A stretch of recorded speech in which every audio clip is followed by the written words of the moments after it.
That's right. You cannot rain on Bob's parade. Exactly. Like priorities. Kind of like Seattle did on Saturday or Sunday.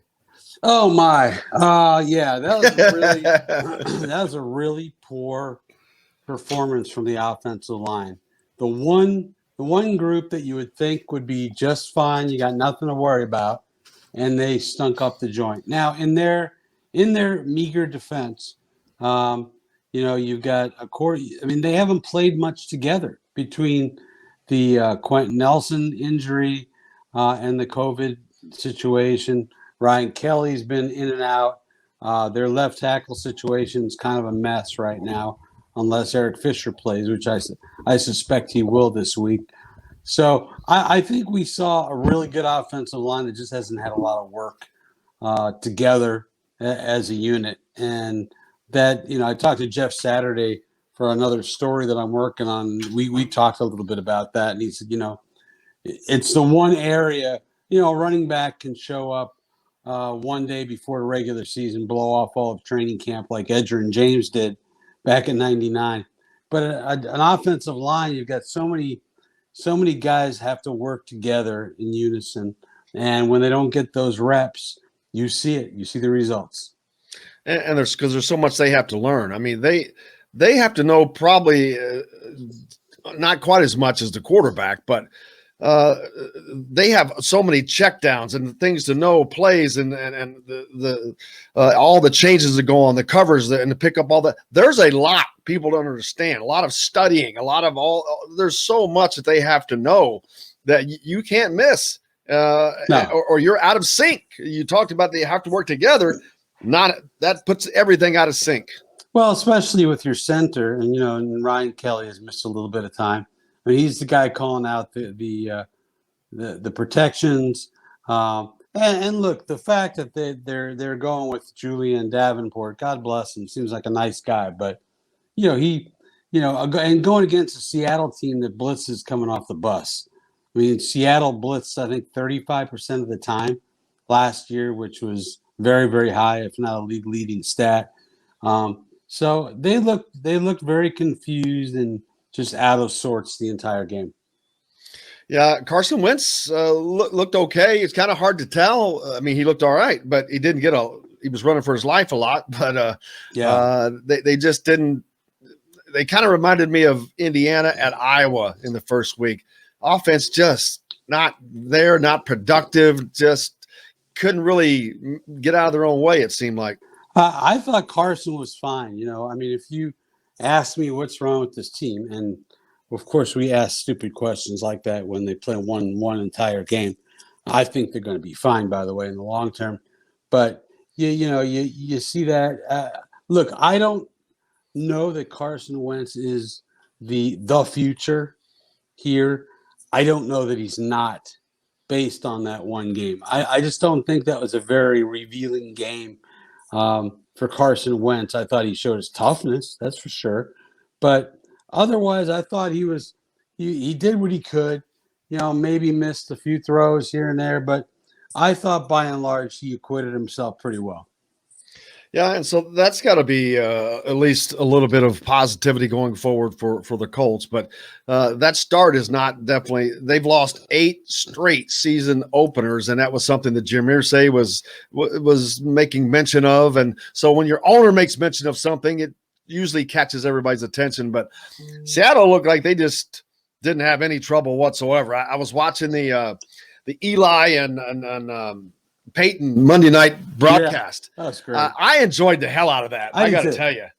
I saw some people didn't like it. I'm like going, you got to be crazy because you can learn about football. Peyton is doing 2 things. He's trying to be funny and he's watching the game and nothing is getting by him. Right. So he is doing both those, and I thought it was hilarious. But Russell Wilson was on there and he was talking about the night before he went to St. Elmo's, maybe it's good luck and this and that, and I'm like, man, they just seem so relaxed.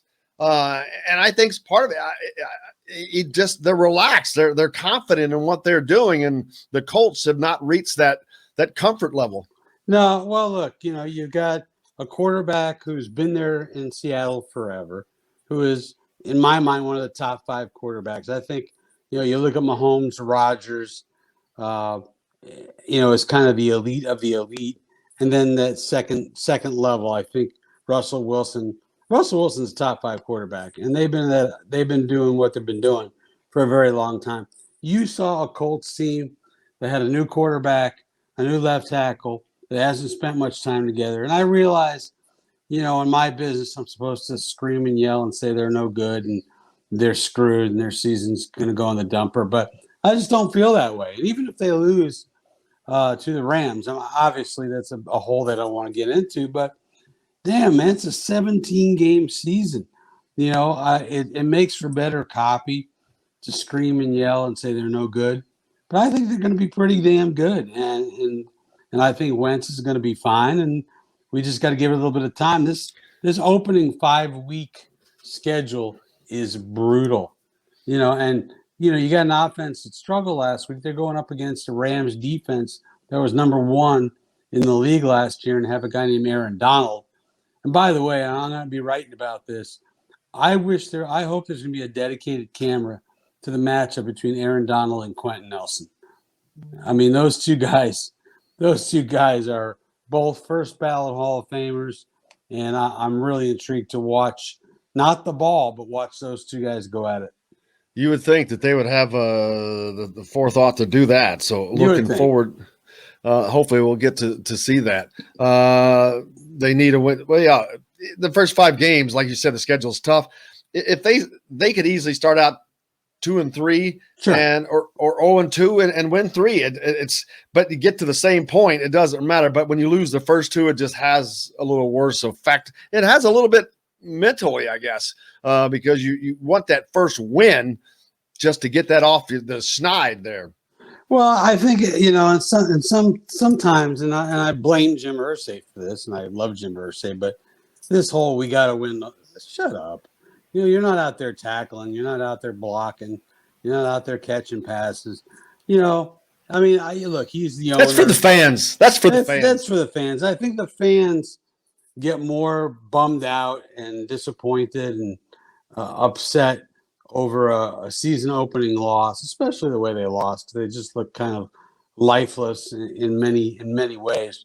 I think the fans get more upset than the players do. They got 16 more of these suckers.